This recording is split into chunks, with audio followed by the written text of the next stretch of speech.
Alright guys, BLM here, back with a new video. In this video, I'll be reviewing the latest tournament of SASUKE, SASUKE 37, or also known as SASUKE Ninja Warrior 2019, I think is what they're calling it. And I've loved SASUKE ever since I was a kid, even before my love of shows like Survivor and Big Brother. I mean, I was obsessed with SASUKE, and while I've been a lot more casually following the show more recently, I mean, pretty much ever since the start of the Rising era, it's still a show that I adore and one that I watch live every time it airs. But I feel like a lot of what made the show special to me back in the day is now gone, with the courses being the same almost every tournament, the same people doing well almost every tournament, the retirement of a lot of my old favorites, and Nui having full control of the show at this point and making decisions that I don't personally agree with. But I do feel like the last few tournaments have been pretty solid, with SASUKE 36 being one that really sticks out to my mind as a resurgence, some of the older competitors doing well again. But for SASUKE 37 here, I'm really mixed on it, where there were a lot of great things within this tournament, some strong performances from some relative newcomers and obviously Yugi, but the weather played a major factor on the season, and not in a fun way, where there were certain fails in stage 1 that were directly attributed to the weather. Later stages were easier because of it as well, so it did play a factor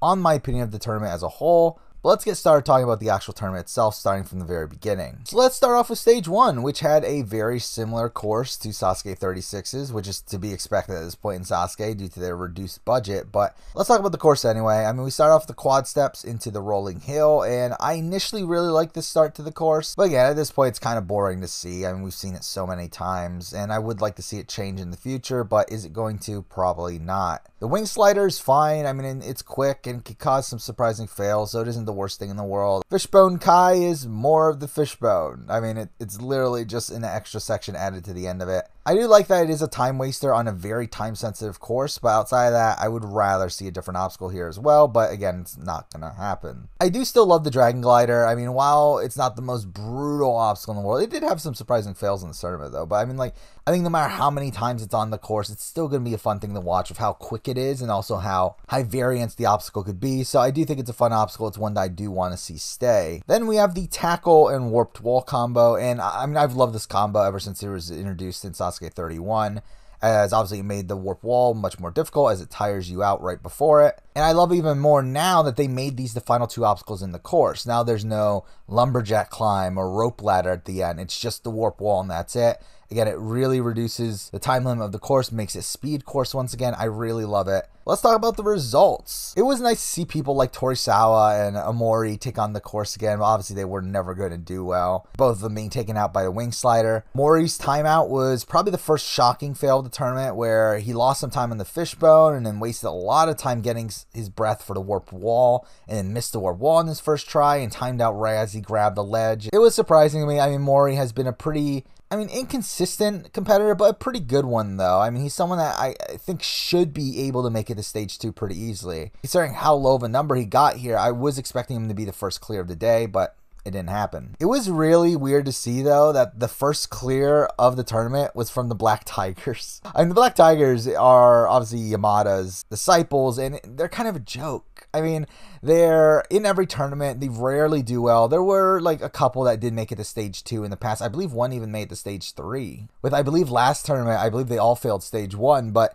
here, 2 of them cleared stage 1 in a row. Like, they were the first 2 clears to the tournament, so I thought that was pretty funny. And immediately after that, we had a clear from Tada as well, who obviously plays a major role in this tournament as a whole, but also did pretty well last tournament as well, so it was nice to see him clear. And after that, we kind of had a string of clears. I mean, we had Koji Saikawa, who, I mean, I knew nothing about him, but supposedly he's some actor guy. I mean, I was really mind-blown that he did it, because, like, he was the timer was already going off by the time he got to the warp wall. So it was really mind-blowing to see him like get it in one try and actually clear, because like I was not expecting that. After that, we got standard Hyoki clearing. That's kind of what you would expect. And then Suzuki cleared, which I don't think he's cleared in a couple tournaments, so it was nice to see him back. They did skip over a couple classic competitors like Ikatani and Wacky, who I was actually pretty excited to see back on the course again, but they both failed pretty early, and that was kind of disappointing. They finally showed a full run from Miyano, and I was fully expecting her to clear the first stage at that point. I was actually thinking we were going to get 2 women to clear the first stage for first time ever, but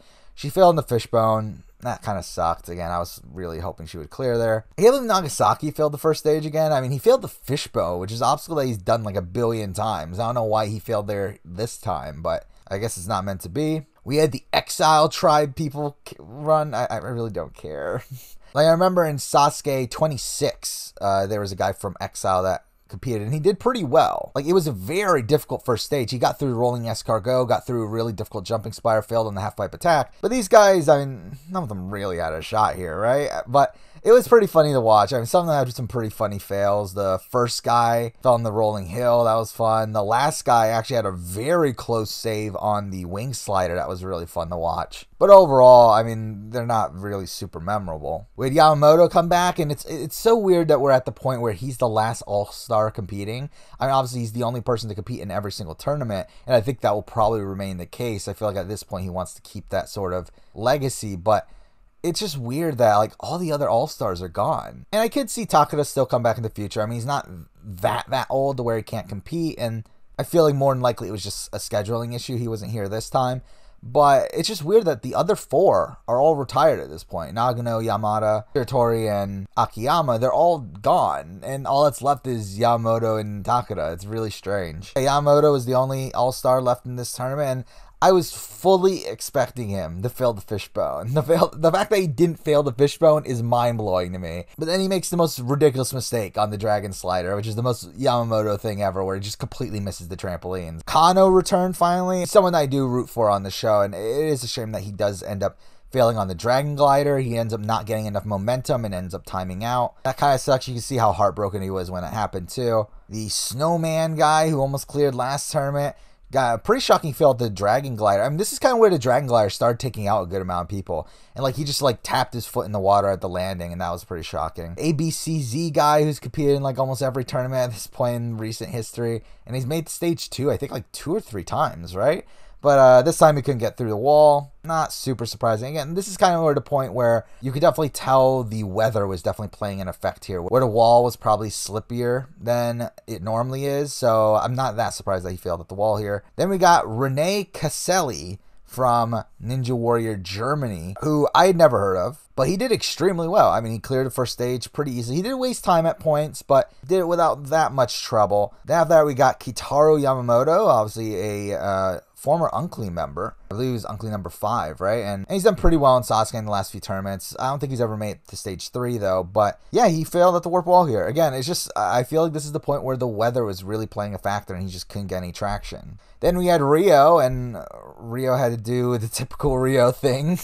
I mean, he had a resurgence last tournament. Last tournament, he almost cleared the vertical limit. He was so close to making it back to the final stage.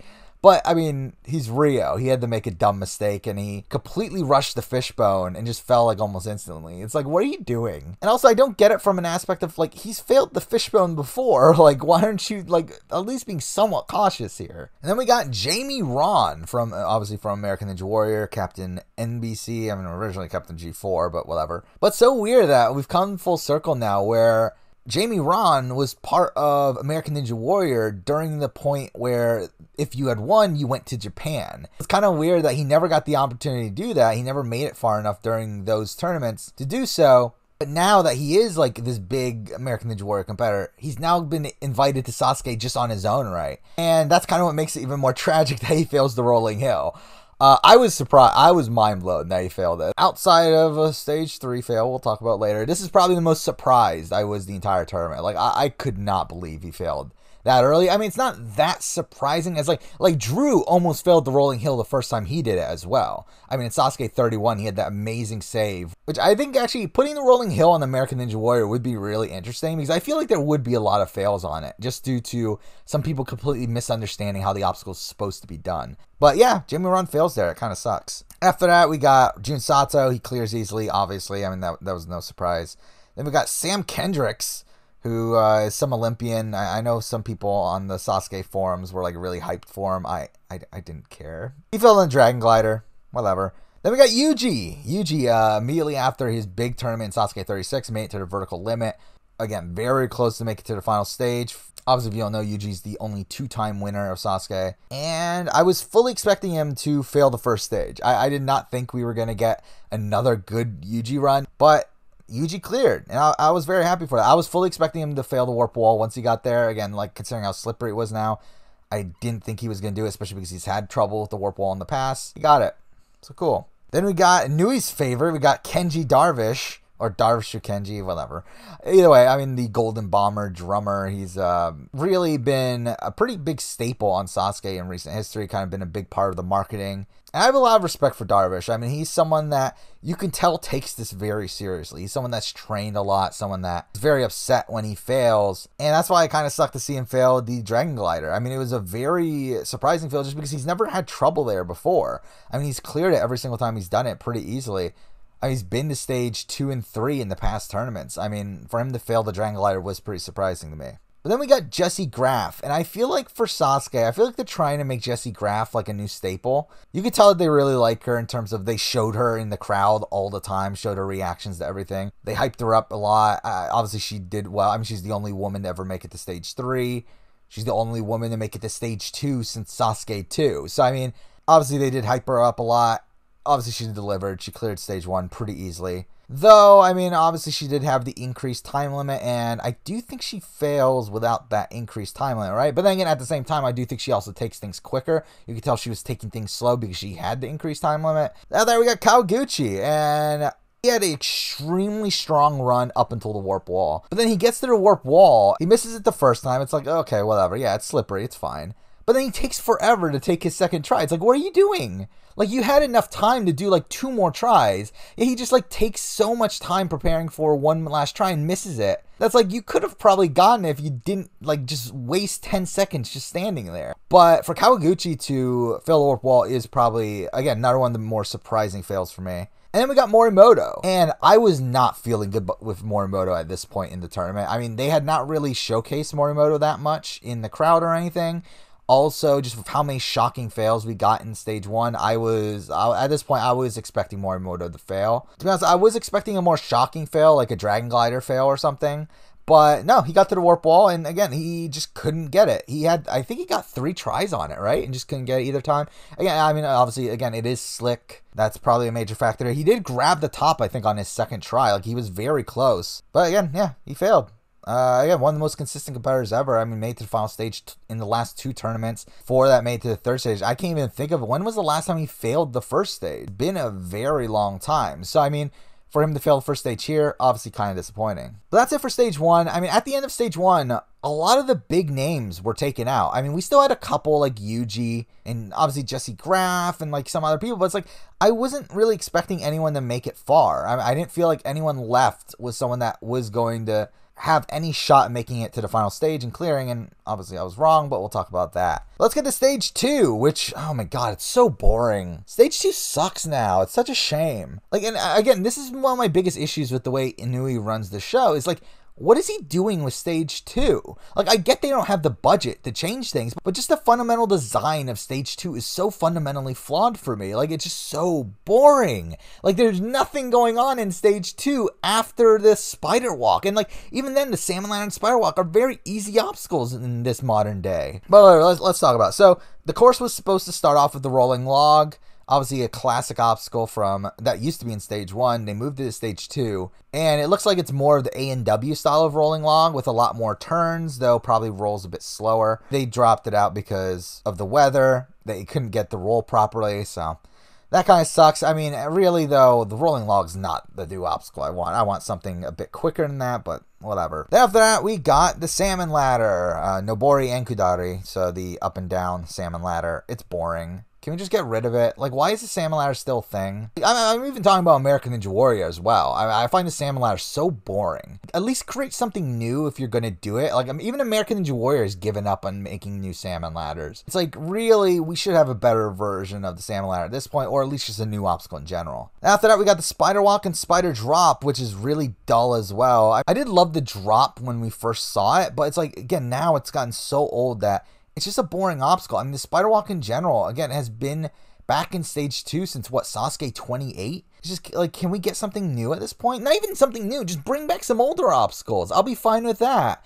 Just make something quicker. It's so boring. And then we end the course with, like, the worst string of obstacles possibly ever in Sasuke in the back stream, the conveyor belt, and the wall lift, like 3 obstacles that you can't fail. The only thing with them is just like it's time, and like the time limit on stage 2 isn't tight enough to where it actually makes it interesting. It's such a boring section of the show, and that's why I find it so funny when they start to fast forward everyone stage 2, because like even they know it's the most boring part of the show. Why is it there then? Why aren't we deleting this? Like, why aren't we like at least building something that can at least bring some intrigue? I mean, I have no problem with the wall lift. Wall lift is fine. Conveyor belt, I mean, fine, I guess. I mean, I don't know why it needs to be there, but fine.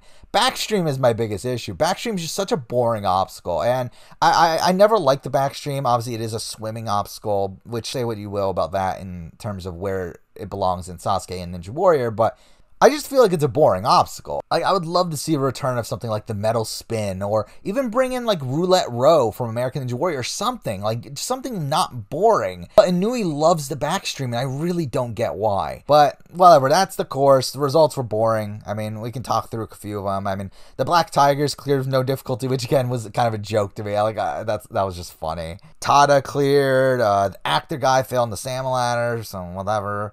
Hyoki cleared. Suzuki messed up on the spider walk. That was pretty surprising. That was actually probably the only intrigue in all of stage 2. But then after that, we got a fast forward of Rene and Jun Sato clearing. We got Yugi clearing. We got Jessie Graff clearing. That's it. That's the entire stage 2. It was boring. Let's move on. So here we go. Stage 3. We got 8 people in stage 3, which is mostly the same. I mean, there was one major difference, but we'll talk about it.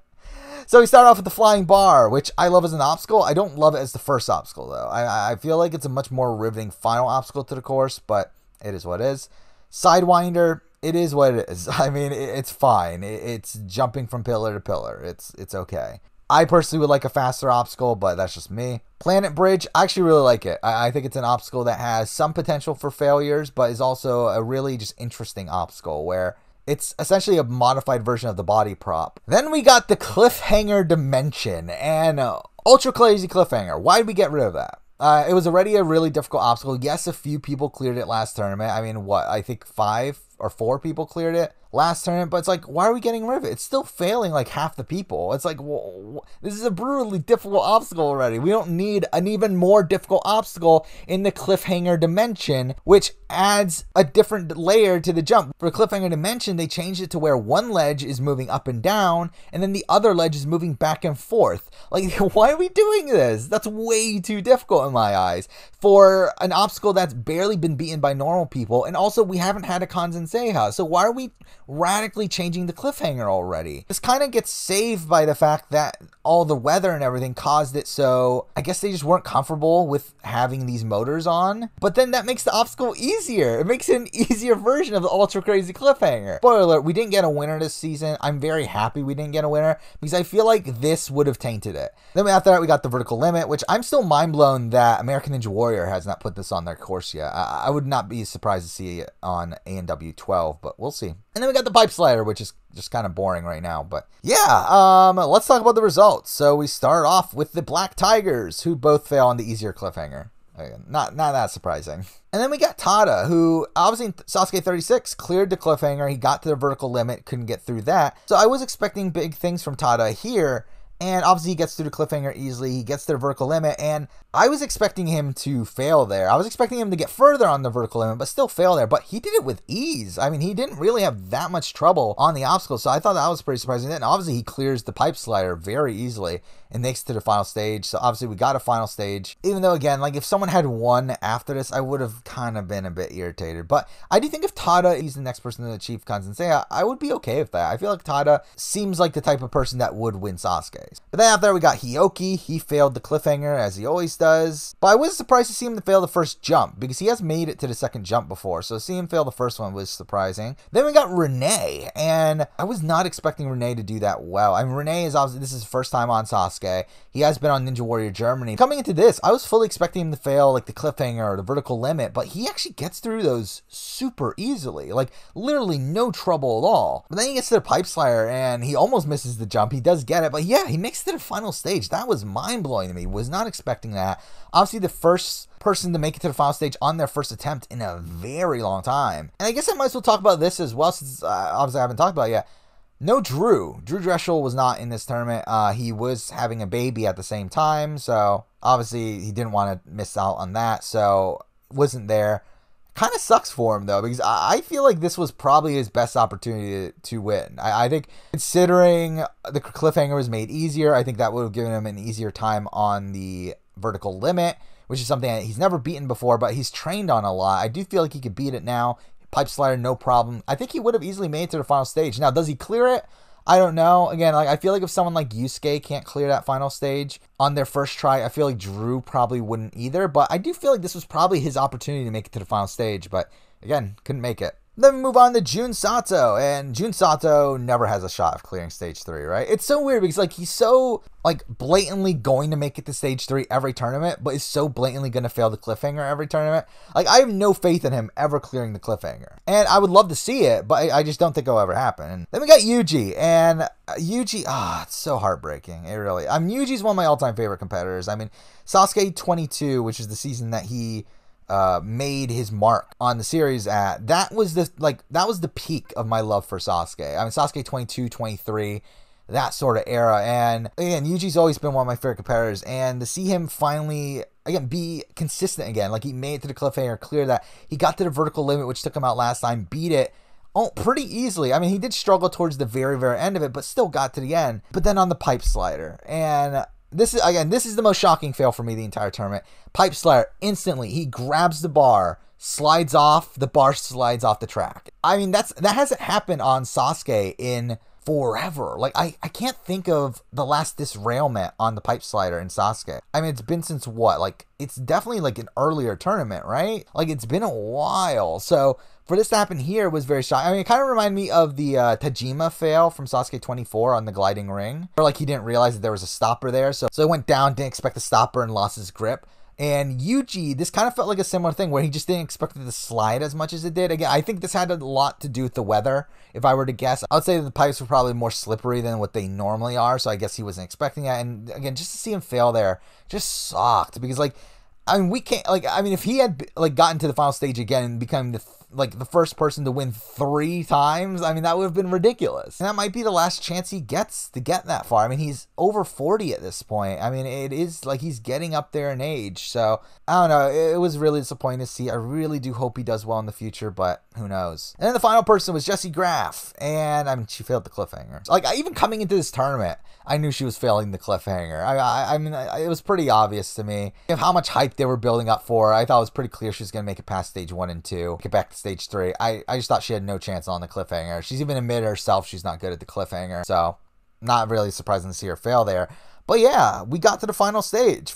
Live final stage with 2 people. We got Tada and we got Rene, and those are definitely not the 2 I would have expected coming into this tournament. I mean, it just felt so random, but I thought it was pretty fun to watch. I mean, I didn't have any real confidence that either of them were going to win. Obviously, we've seen Morimoto take on this final stage twice and didn't win either time, though he came very close last time. I mean, the final stage is still ridiculous. I mean, it's a spider climb followed by a salmon ladder followed by a rope climb. And really, I mean, it's really the salmon ladder that is the make or break. I mean, it's 15 rungs, I believe. So obviously we saw Morimoto do it, and even Morimoto made a mistake towards the top both times he did it. So obviously we come into this, I didn't really have any faith in Tada or Rene to actually do it. I mean, this is the weird thing about this entire live final, is that it does ruin the pacing of the tournament as a whole. I feel like last time we didn't feel it that much because there was only 1 finalist, but this time where there were 2 finalists, you could definitely tell that they were doing a lot of setup. They were wasting a lot of time just to like set up things, and because of that, I do feel like it ruins the pacing of the tournament,